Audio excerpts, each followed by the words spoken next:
नमस्कार। कैसे हो आप? उम्मीद करता हूँ कि आप सब ठीक होंगे और अपनी ज़िंदगी को बहुत बुरी तरीके से चलाते होंगे।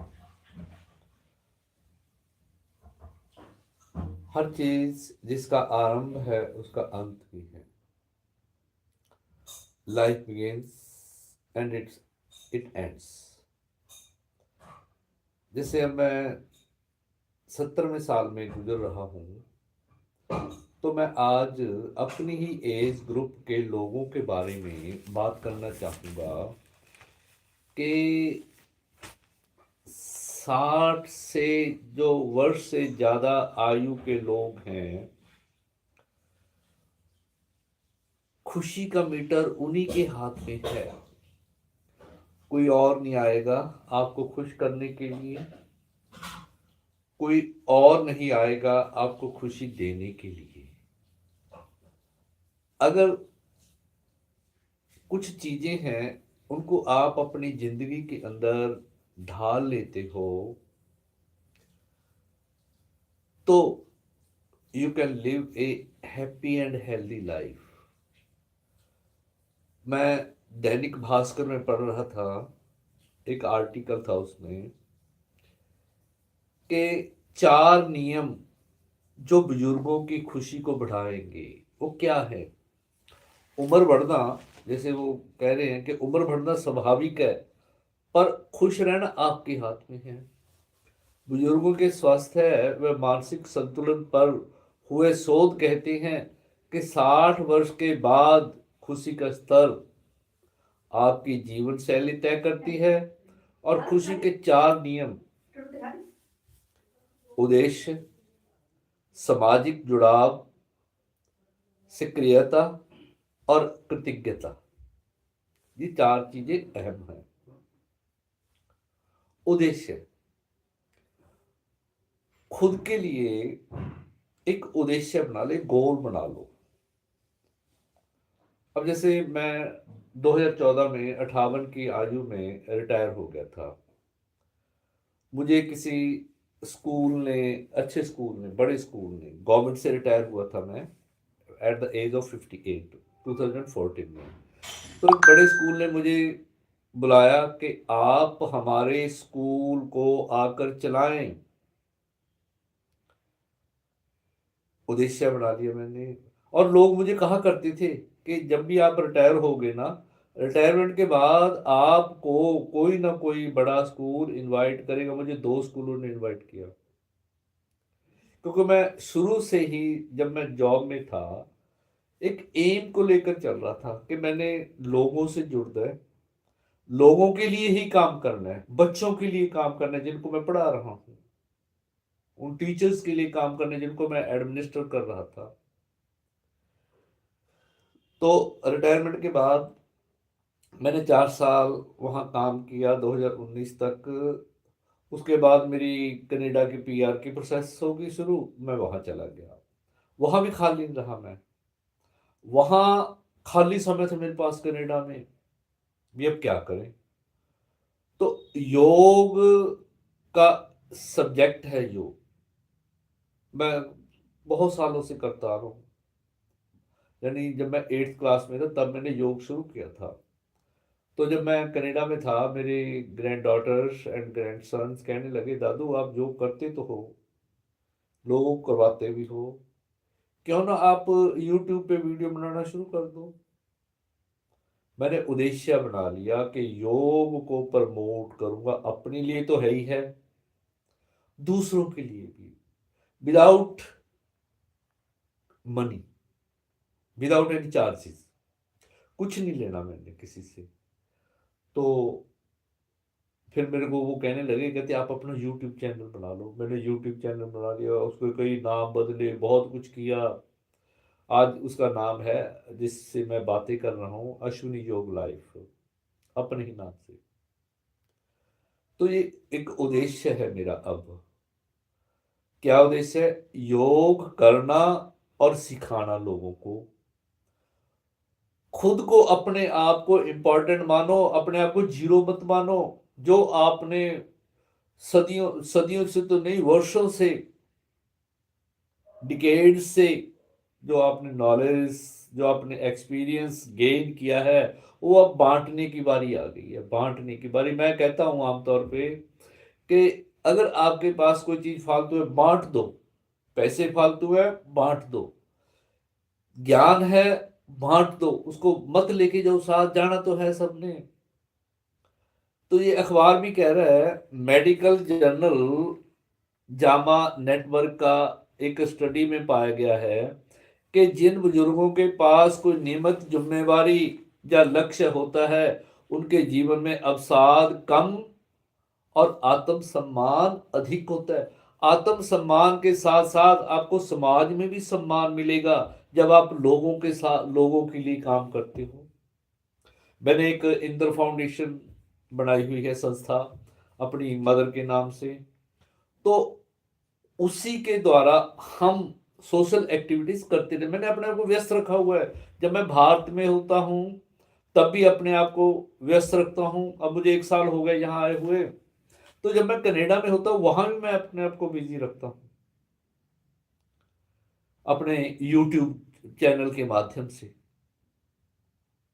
योग के वीडियो बनाना, उनको अपलोड करना, ये मेरा उद्देश्य बन गया। एक मेरा उद्देश्य और है, कई सालों से मेरा सपना है ये, कि मेरा एक अपना फ्री स्कूल हो जहां टैलेंटेड बच्चे पढ़ें। एक ऐसा योग केंद्र हो जहां लोग आकर फ्री योग करें। और इसी सपने को लगता है कि यूट्यूब या और सोशल मीडिया के जो माध्यम है इसको पूरा कर देंगे। दूसरा दूसरा नियम है सामाजिक जुड़ाव, मेल जोल बनाए रखे। WHO की एक रिसर्च में अकेलेपन को हृदय रोग और मानसिक तनाव का बड़ा कारण माना गया है। जूलियन होल्ट लुनस्टेड की रिसर्च भी कहती है कि अकेलापन स्वास्थ्य पर धूम्रपान जितना घातक है। अगर आप अकेले रहते हो ना, यहाँ तो मैं जब भारत में होता हूँ तो मैं एक्टिविटीज करता रहता हूँ, सामाजिक एक्टिविटीज। जब मैं कनाडा में होता हूँ तब भी वहाँ सोशल एक्टिविटीज मेरी चलती रहती हैं। कोई ना कोई फंक्शन में मैं जाता रहता हूँ। और तो और वहाँ मैं हमने 2-3 मेले ऑर्गेनाइज किए। पंजाब को बिलोंग करता हूँ, पंजाबी क्षेत्र से हूँ। तो तीज को हम, कई जो सीनियर्स हैं मेरे साथ हैं, जो मेरे जिनके जिनके साथ मेरे विचार मिलते हैं, हमने मिलकर एक विचार किया कि क्यों ना हम कोई प्रोग्राम ऑर्गेनाइज करें। तो पहली दफा हमने 2021 में एडमिंटन शहर के ऑर्चर्ड के क्लब के ग्राउंड में हमने एक 30 मेले का ऑर्गेनाइज किया। बड़ा सक्सेसफुल रहा, उसमें लोगों का सहयोग रहा।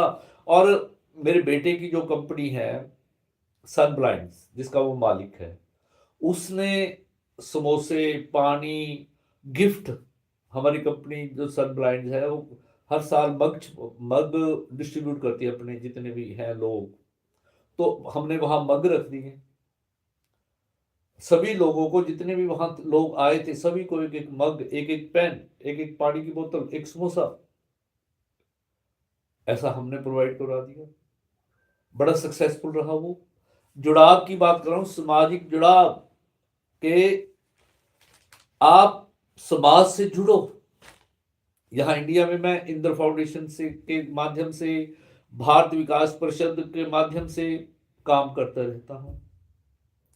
अब जैसे हमने पार्क योगा ग्रुप बनाया हुआ है, तो वहां हम सुबह इकट्ठे हो जाते हैं लोग और योग करते हैं।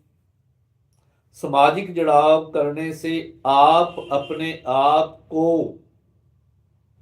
एक्टिव पाओगे। कोई भी जो चीज आपके पास है वो लोगों को सिखाओ। आप, जैसे मैं योग सिखाता हूँ, दोस्त रिश्तेदारों से बात करो। हफ्ते में एक सामाजिक सामूहिक गतिविधि जैसे भजन कार्यक्रम, योग, पार्क में समूह चर्चा में भाग ले। मोबाइल पर परिवार के साथ वीडियो कॉल करें, ऐसा कर सकते हो आप लोग। सीनियर्स सीनियर्स के लिए मैं आज बात कर रहा हूँ कि जो मैं अपने बारे में बता रहा हूँ, जो मैं कर रहा हूँ, जो एक्टिविटीज मैं कर रहा हूँ अपने आप को स्वस्थ रखने के लिए, अपने आप को एक्टिव रखने के लिए।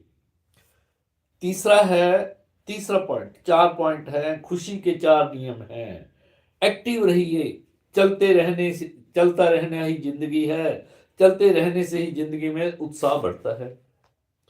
जर्नल ऑफ हैप्पीनेस स्टडीज में पाया गया है कि हल्की गतिविधि से खुशी का हार्मोन एंडोफ्रिन रिलीज होता है, मूड बेहतर रहता है। यह बुजुर्गों को नींद की समस्या से भी बचाता है। क्या करें? हफ्ते में 150 मिनट यानी प्रतिदिन 20 से 30 मिनट तेज चाल चलो। अब मेरा यही रूटीन है, सुबह 6 बजे निकल जाता हूँ, पार्क चला जाता हूँ, वहाँ राउंड लगाते हैं, उसके बाद 1 घंटा योग क्लास करते हैं वहाँ। मैं हूँ, मेरे साथ रमन है, यंग एज के हैं, 40-42 साल के हैं। मैं करवाता हूँ, मेरे साथ वो हेल्प करते, मैं उनकी हेल्प करता हूँ, वो मेरी हेल्प करते हैं। एक दूसरे का बिल्कुल हम सहयोग कर लेते हैं। शाम को खाना खाने के बाद हमारा बस स्टैंड बड़ा सुंदर है। हमारे टाउन तो छोटा सा है, परंतु यहाँ का बस स्टैंड बड़ा सुंदर है, अच्छा ग्राउंड है उसमें। हम 8-10 मित्र जो रिटायर्ड हैं, कोई प्रिंसिपल है, कोई लेक्चरर है, कोई हेडमास्टर है, कोई हेड टीचर है, हम एक ही डिपार्टमेंट से रिटायर्ड पीपल हैं, इकट्ठे हो जाते हैं, अपने सुख दुखों, अपने अनुभवों को बांटते हैं, एक दूसरे से बातें करते हैं। 8 बजे हमने वहां चले जाना है, बस स्टैंड पे पहुंच जाते हैं, और 8:40 हमने अपना रिटर्निंग पॉइंट बनाया हुआ है कि 8:40 पे हमने वापस घर के लिए चल पड़ना है। तो एक तो ये, हफ्ते में 2 दिन कुर्सी से उठे बैठे या स्ट्रेचिंग करें, ये तो कर रहा हूं मैं, ये अखबार कह रहा है, ये बता रहा है आपको आपने क्या करना है। प्रतिदिन कम से कम 15 मिनट धूप में बैठे। मैं गैराज में बैठ जाता हूँ जब खाली होता हूँ, बड़ी अच्छी धूप आती है गैराज मेरे फ्रंट में, या मैं अपने बैक यार्ड में चला जाता हूँ, वहाँ बैठ के आपके लिए वीडियोस बनाना यूट्यूब पे, वहाँ जो पौधे लगे हुए हैं उनकी देखभाल करना, मेरी गाड़ियाँ खड़ी रहती हैं वहाँ, उनको वॉश करना या उनकी डस्टिंग करना, ये सारे काम हो जाते हैं वहाँ। सुबह पार्क में वॉक से शुरुआत करें, यह न सिर्फ शरीर को फिट रखता है बल्कि वहां दोस्तों से मिलना जुलना जो खुशी को दुगना कर देता है। ये काम मैं कर रहा हूं, अखबार कह रहा है ये तो, मैं ये काम ऑलरेडी कर रहा हूं। आप भी अपने आप को ऐसे कार्यों में व्यस्त कर लें। मैं बहुत से बुजुर्गों को देख रहा हूं, अच्छी अच्छी कविताएं और कहानियां सुनाते हैं, ये यूट्यूब पे डालते हैं, इंस्टाग्राम पे डालते हैं, और उससे लोगों का भी मनोरंजन भी होता है और उनको ज्ञान भी बढ़ता है। चौथा है ग्रेटिट्यूड, कृतज्ञता, मानसिक संतुलन के लिए बेहतर रहता है। रोज कृतज्ञता, आभार जिसे शुक्रिया कहते हैं, व्यक्त करने से तनाव कम होता है। जर्नल ऑफ पॉजिटिव साइकोलॉजी के मुताबिक इससे दिमाग में सेरोटोनिन, डोपामाइन, खुशी के हार्मोन रिलीज होते हैं जो चिंता से बचाते हैं। क्या करें? प्रतिदिन रात के वक्त सोने से पहले 3 अच्छी बातें याद करने।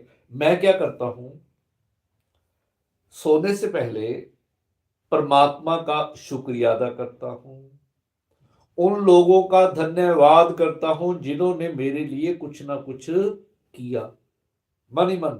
और जिन लोगों ने मेरे साथ थोड़ा बहुत गलत किया, बर्ताव गलत किया, उनको भी मैं माफ कर देता हूँ, बड़ी खुशी मिलती है, एकदम टेंशन फ्री हो जाता हूँ जब मैं कहता हूँ मैं फलाने, मैंने तुम्हें भी माफ किया, मैंने तुम्हें माफ किया, मैंने तुम्हें माफ किया, आप मुझे भी माफ कर दो।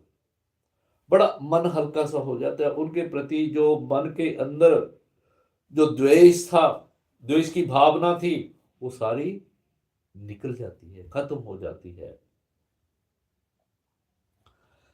10 मिनट गहरी सांस ले या ध्यान लगाएं, सोने से पहले जो मेरा नियम है, मैं ध्यान में बैठता हूँ। 2-3 चीज़ें का, एक तो अनुलोम-विलोम करना, तो जिसे नाड़ी शोधन प्राणायाम कहते हैं, भ्रामरी प्राणायाम कर लेता हूँ, उसके बाद ज्ञान मुद्रा लगाकर ध्यान में बैठ जाता हूँ। ध्यान में क्या बैठना है, लंबे गहरे श्वास लेने हैं। श्वासों को गिनना शुरू कर दो, आ रहे हैं, श्वास जा रहे हैं, इनको देखना शुरू कर दो। आप चिंता मुक्त, अच्छी नींद आएगी आपको। डायरी लिख सकते हो, डायरी से शुरुआत करें। मैंने लिखना शुरू कर रखा है, मुझे तो ना बहुत बड़ी चीज मिल गई। अब जैसे जितने भी ये नए मोबाइल आ रहे हैं, इनकी ना जो वॉइस टाइपिंग है, ओ हो कमाल की है, गजब की है। इन्होंने मेरे दिमाग में होता था, मैंने लिखना शुरू करना है, कैसे करूं, हाथ थक जाते थे लिखते लिखते। और उन्होंने इतनी मेरी मदद की है, जैसे मेरे पास गूगल पिक्सल का है, आईफोन 15 प्रो है, इतनी अच्छी टाइपिंग है उनकी, वॉइस टाइपिंग बिल्कुल करेक्ट, जो मैं बोलता हूँ वही मेरी, मैं लिख देता हूँ, उसको करेक्ट कर लेता हूँ, फिर उसका प्रिंट निकलवा के कभी तो फेसबुक पे डाल दो। अब मैंने 3-4 किताबें मैं लिख चुका हूँ, वो जब पब्लिश होंगी वो देखी जाएंगी जब होगी। योग पे हैं, स्पिरिचुअलिटी पे हैं, अपने अनुभवों पे हैं, अपनी यात्राओं पर है। 4-5 मैंने किताबें लिख दी हैं अब तक। ये फायदा हुआ, मैंने अपने आप को व्यस्त रखा हुआ है। मेरे 5-6 घंटे, 7-8 घंटे अब भी दिन के इन्हीं कार्यों में निकल जाते हैं, और मैं खुश हूं, खुश हूं मैं। परिवार से बात करना, अच्छा खाना, या बेहतर महसूस करना, ये चीजें मैं अपने अनुभवों को आज कर लिखना शुरू कर रखा है। तो आप भी अगर अकेला महसूस कर रहे हैं, या आप अकेले हो, बच्चे आपसे दूर हैं, तो आप उनसे बात कीजिए, समाज से जुड़िए। क्योंकि ज़्यादातर लोग जो गवर्नमेंट से रिटायर हुए हुए हैं, उनको एक तो अच्छा पैसा मिल जाता है, अच्छी पेंशन मिल जाती है, उसका कुछ हिस्सा दान पुण्य में लगा दो। क्योंकि परमात्मा ने इतना दिया है, शुक्रिया किया करो उस परमात्मा का, कि हमें, हे परमपिता परमात्मा, जब भी अपने हर वीडियो में बोलता हूँ कि परमपिता परमात्मा का हमेशा शुक्रिया अदा करो, जिसने हमें ये इतनी सुंदर दुनिया दिखाई है, अच्छे अच्छे काम करने के लिए, अच्छी अच्छी खुशियां दी हैं हमें। तो आज का ये मेरा जो लाइव सेशन था, इतना ही।